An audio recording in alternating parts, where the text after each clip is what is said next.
ನಮ್ಮ ಜಗತ್ತು ಬೇಡದೇ ಇರುವ ವಿಷಯಗಳಲ್ಲಿ ಪರದೇಶದ ಪದ್ಧತಿಯನ್ನ ಭಾರತಕ್ಕೂ ತರಲಿಕ್ಕೆ ಮುಂದಾಗಲಿದೆ ಅಂತ ಹೇಳಿದ್ರೆ ತಪ್ಪಾಗಲಾರದು. ಛತ್ತೀಸ್ಗಢ ರಾಯಪುರ್ನಲ್ಲಿ ಶಾಕಿಂಗ್ ಸುದ್ದಿ ಒಂದು ಹೊರಬಿದ್ದಿದ್ದು, ಯುವಕ ಯುವತಿಯರ ಬೆತ್ತಲೆ ಪಾರ್ಟಿ ನಡೆಸಲು ತಯಾರಿ ಮಾಡಲಾಗಿತ್ತು ಎಂದು ತಿಳಿದು ಬಂದಿದೆ.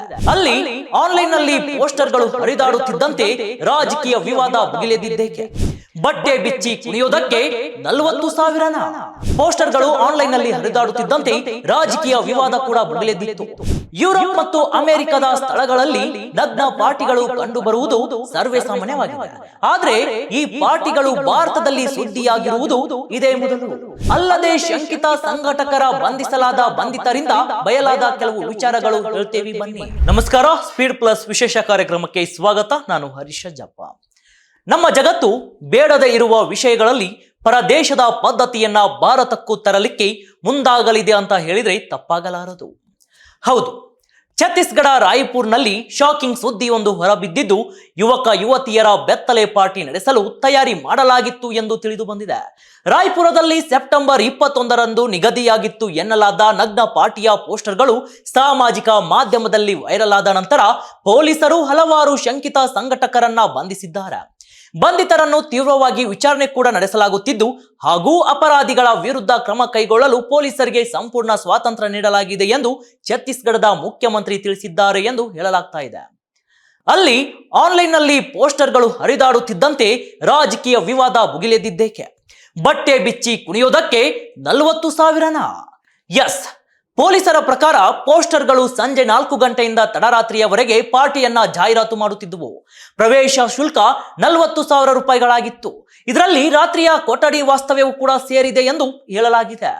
ಪೋಸ್ಟರ್ಗಳು ಆನ್ಲೈನ್ ನಲ್ಲಿ ಹರಿದಾಡುತ್ತಿದ್ದಂತೆ ರಾಜಕೀಯ ವಿವಾದ ಕೂಡ ಭುಗಿಲೆದ್ದಿತ್ತು. ಹೈಪರ್ ಕ್ಲಬ್ ವ್ಯವಸ್ಥಾಪಕ ಜೇಮ್ಸ್ ಬ್ಯಾಗ್, ಸಂತೋಷ್ ಜವಾನಿ, ಅಜಯ್ ಮಹಾಪಾತ್ರ, ಎಸ್ ಗುಪ್ತಾ, ಟೀನು ಸಿಂಗ್ ಮತ್ತು ದೇವೇಂದ್ರ ಸೇರಿದಂತೆ ವಿಚಾರಣೆಗಾಗಿ ವಶಕ್ಕೆ ಪಡೆದಿರುವವರಲ್ಲಿ ಸೇರಿದ್ದಾರೆ ಎಂದು ಪೊಲೀಸ್ ಮೂಲಗಳು ತಿಳಿಸಿವೆ. ಇವರೆಲ್ಲರೂ ಗುರುತಿಸಲಾಗದ ಸಂಘಟನಾ ಗುಂಪಿನೊಂದಿಗೆ ಸಂಪರ್ಕ ಹೊಂದಿದ್ದಾರೆ ಎಂದು ಶಂಕಿಸಲಾಗಿದೆ.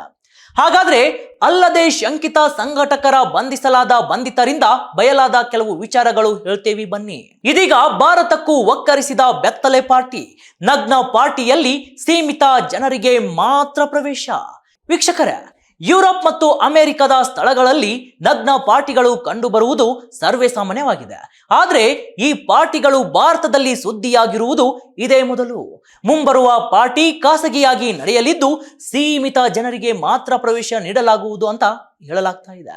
ಇಡೀ ಕಾರ್ಯಕ್ರಮವನ್ನ ಎಷ್ಟು ಗೌಪ್ಯವಾಗಿ ಇಡಲಾಗಿತ್ತೆಂದರೆ ಸ್ಥಳದ ಬಗ್ಗೆ ಮಾಹಿತಿಯನ್ನ ಕೂಡ ಇಲ್ಲಿ ಹಂಚಿರಲಿಲ್ಲ. ಕೆಲವು ಗಂಟೆಗಳ ಮೊದಲು ನೋಂದಾಯಿತ ಸದಸ್ಯರಿಗೆ ಮಾತ್ರ ಖಾಸಗಿಯಾಗಿ ಹಂಚಿಕೊಳ್ಳಲಾಗಿತ್ತು. ಹಾಗೂ ನೋಂದಣಿ ಪ್ರಕ್ರಿಯೆ ಮುಗಿದ ನಂತರ ಹೊರಗಿನವರು ಪಾರ್ಟಿಗೆ ಸೇರುವುದನ್ನ ಕೂಡ ಇಲ್ಲಿ ಕಟ್ಟುನಿಟ್ಟಾಗಿ ನಿಷೇಧಿಸಿತ್ತು. ಮೊಬೈಲ್ ಫೋನ್ಗಳನ್ನ ಅನುಮತಿಸಲಾಗುವುದಿಲ್ಲ ಎಂದು ಆಯೋಜಕರು ಮೊದಲೇ ತಿಳಿಸಿದ್ದರು ಅಂತ ಇಲ್ಲಿ ಹೇಳಿದ್ದಾರೆ.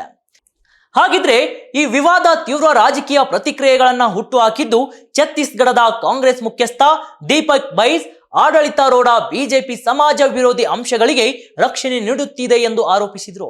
ಇತ್ತ ಸರ್ಕಾರದ ಸಂಸ್ಥೆಯೇ ಕುಸಿದಾಗ ಇಂತಹ ಪಾರ್ಟಿಗಳು ಪ್ರಾರಂಭವಾಗುತ್ತವೆ. ಸಾಮಾಜಿಕ ಮಾಧ್ಯಮಗಳಲ್ಲಿ ಪೋಸ್ಟರ್ಗಳು ವೈರಲ್ ಆಗುತ್ತಿವೆ. ಆದರೂ ಸರ್ಕಾರ ಮೌನವಾಗಿದೆ. ಬಿಜೆಪಿ ಆಳ್ವಿಕೆಯಲ್ಲಿ ಸಮಾಜ ವಿರೋಧಿ ಅಂಶಗಳು ಸಂಪೂರ್ಣವಾಗಿ ಕಡಿವಾಣವಿಲ್ಲದೆ ಹೋಗಿವೆ. ಸರ್ಕಾರದ ರಕ್ಷಣೆ ಇಲ್ಲದೆ ಅಂತಹ ಕಾರ್ಯಕ್ರಮ ಹೇಗೆ ಸಾಧ್ಯ? ಇದು ಸಾಮಾನ್ಯ ನಾಗರಿಕರು ಆಯೋಜಿಸಬಹುದಾದ ವಿಷಯವೇ ಅಲ್ಲ. ಛತ್ತೀಸ್ಗಢದ ಸಂಸ್ಕೃತಿಯನ್ನ ಹಾನಿಗೊಳಿಸಲು ಬಿಜೆಪಿಯ ಆಶ್ರಯದಲ್ಲಿ ಇದನ್ನು ನಡೆಸಲಾಗುತ್ತಿದೆ ಅಂತ ಇಲ್ಲಿ ಕಿಡಿಕಾರಿದ್ದಾರೆ. ಗೃಹ ಸಚಿವರು ತಮ್ಮ ಇಲಾಖೆಯ ಮೇಲಿನ ನಿಯಂತ್ರಣವನ್ನ ಕಳೆದುಕೊಂಡಿದ್ದಾರೆ. ಪ್ರತಿದಿನ ಹೊಸ ಹಗರಣಗಳು ಹೊರಬರುತ್ತಿವೆ. ಕ್ರಿಮಿನಲ್ ಅಂಶಗಳು ಪ್ರಾಬಲ್ಯ ಸಾಧಿಸುತ್ತಿವೆ. ಇದಕ್ಕೆ ಯಾರು ಹೊಣೆ? ಸರ್ಕಾರ ಉತ್ತರಿಸಬೇಕು. ದೇಶದಲ್ಲಿ ಹಲವು ಬಾರಿ ನಗ್ನ ಪಾರ್ಟಿಗಳಿಗೆ ಸಂಬಂಧಿಸಿದಂತ ಪ್ರಕರಣಗಳು ಕಂಡುಬರುತ್ತಿವೆ. ಆದಾಗ್ಯೂ ಭಾರತದ ಕಾನೂನು ಮತ್ತು ಸಂಸ್ಕೃತಿಯ ಪ್ರಕಾರ ಅಂತಹ ಪಾರ್ಟಿಗಳಿಗೆ ಯಾವುದೇ ಅನುಮತಿ ಇಲ್ಲವೇ ಇಲ್ಲ ಅಂತ ಹೇಳಲಾಗ್ತಾ ಇದೆ. ಏನೇ ಹೇಳಿ ವೀಕ್ಷಕರೇ, ನಮ್ಮ ಜಗತ್ತು ನಮ್ಮ ಸಂಸ್ಕೃತಿಯನ್ನ ಮರೆತು ನಮ್ಮ ಇವತ್ತಿನ ಪೀಳಿಗೆಗಳು ಫಾರಿನ್ ಜಗತ್ತಿನತ್ತ ಮುಖ ಮಾಡಿದ್ದಾರೆ. ನಗ್ನ ಪಾರ್ಟಿಗಳು, ಪಬ್ಗಳು, ತುಂಡು ತುಂಡಿನ ಬಟ್ಟೆಗಳಿಗೆ ಮಾರು ಹೋಗಿದ್ದಾರೆ.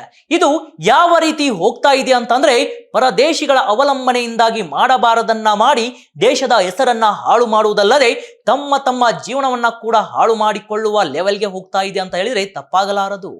ಇದಾಗಿತ್ತು ಇವತ್ತಿನ ವಿಶೇಷ ಕಾರ್ಯಕ್ರಮ. ನೋಡ್ತಾ ಇರಿ ಸ್ಪೀಡ್ ಪ್ಲಸ್ ಕರ್ನಾಟಕ, ನಿಮ್ಮಿಂದ ನಿಮಗಾಗಿ.